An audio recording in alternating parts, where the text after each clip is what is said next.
Alan with an update on your forecast. It's going to be a warm and windy day for sure. Some of you could even maybe hit 80 degrees for a high or close to it.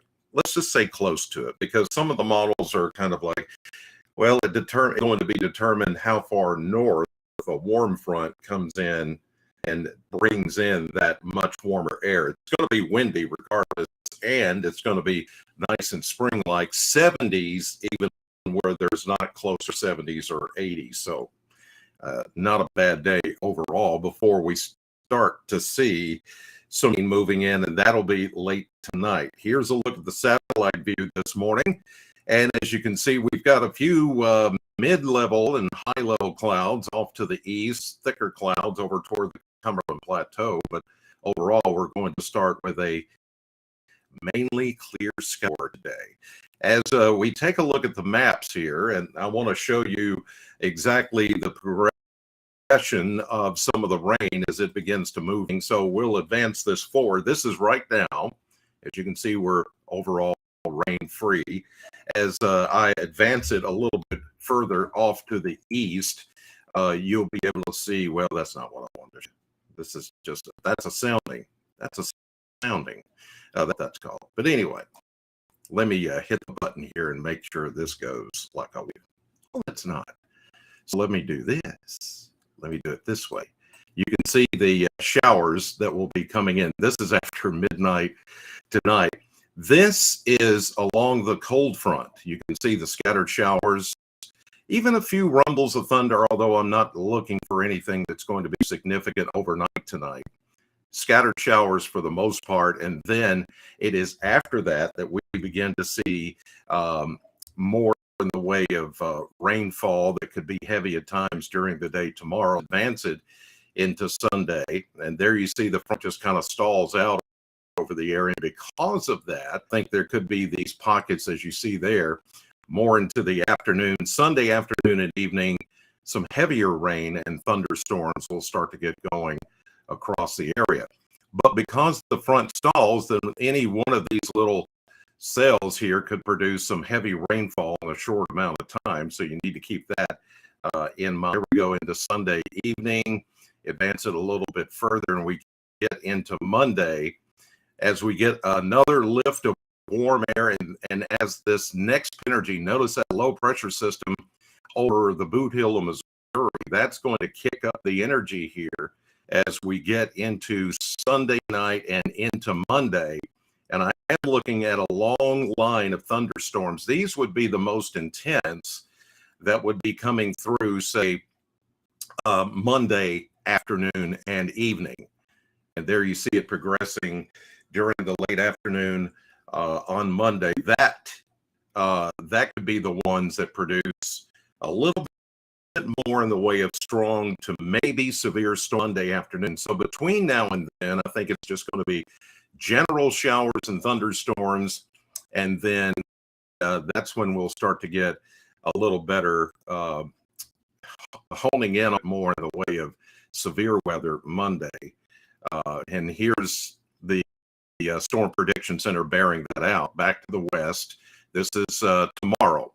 We're just under the general thunderstorm activity, but as we get into Monday, this is the way it looks. And so this is going to be more of a Sunday night late into Monday. I think that's when we'll see the better chance of getting some strong to severe storms. As you can see, at least a marginal level 1 threat. That's the green shaded area here from Bowling Green up to Frankfort, Covington, back into West Tennessee, parts of Western Kentucky. And then anywhere east, I would say, of I-65 out in Cumberland Plateau, Lake Cumberland area, Green River Lake, Barren River Lake, all eastern Kentucky. That is a level 2 slight risk for some severe storms. So I think Monday is going to be more the day to watch for severe weather threat. And of course, I'll keep you up to date on all of that.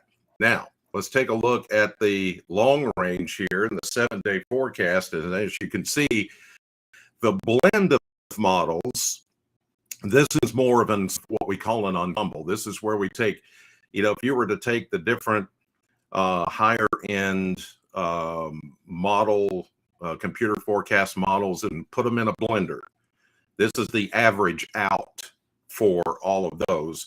And so this one is not accounting for how far north the warm front gets today, because as you can see here, it's just saying 71. But I think we're going to, here in southern Kentucky from Bowling Green south toward the Tennessee border, I think we're going to be more into the upper 70s, and some could even get close to 80 today. And then we go, mid upper 60s tomorrow. Same thing for Monday, and that's with the rain and the thunderstorms. We cool down on Tuesday, getting into the 50s. But notice we just bounce right. We hit this little divot here on Tuesday, then bounce back up close to 70 again by Friday. And here's what we've been watching the last few days, and the models are sticking to this for a cold snap that is going to come in by Saturday and by a week from today and next Sunday. 34 to 19 is cold. So yeah, we could have more shot of very cold air, but you notice we bounce back to near 60 by next Monday. So maybe it won't last that long, but still that's a pretty good shot of Arctic air coming in by next weekend.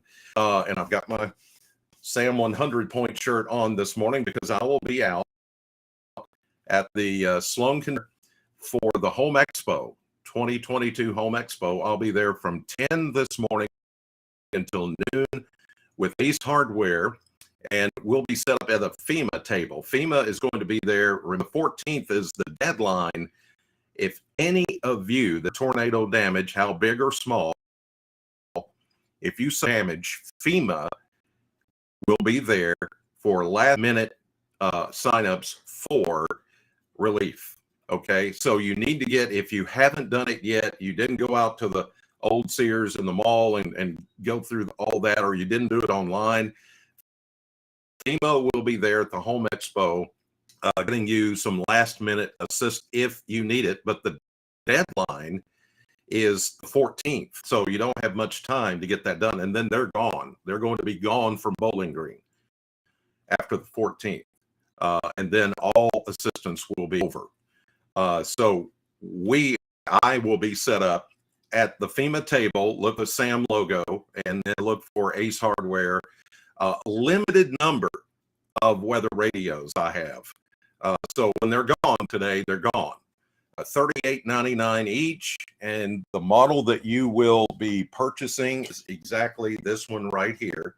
It is the Midland WR120 programmable radio.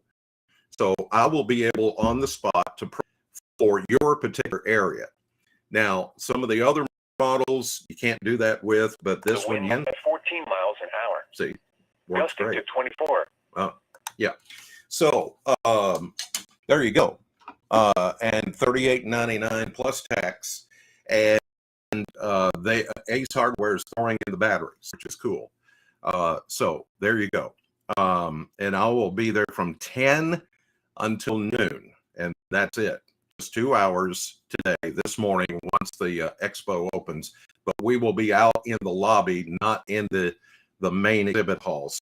So you don't have to pay admission to the expo to get a weather radio. So we appreciate the Home Expo folks and the Builders Association making that possible. Okay, that's it. Remember, you can also order online. Just go to our website at bowlinggreensam.com. You can order one of those weather radios like I just showed you, and it will be delivered to your house. Plain and simple. That's a new way of doing it now. So if you want to do it that way, you can't show up to Home Expo, you're taken care of. Okay, have a great day, a great weekend. I'll see you back here tomorrow morning. In the meantime, God bless and enjoy the weather.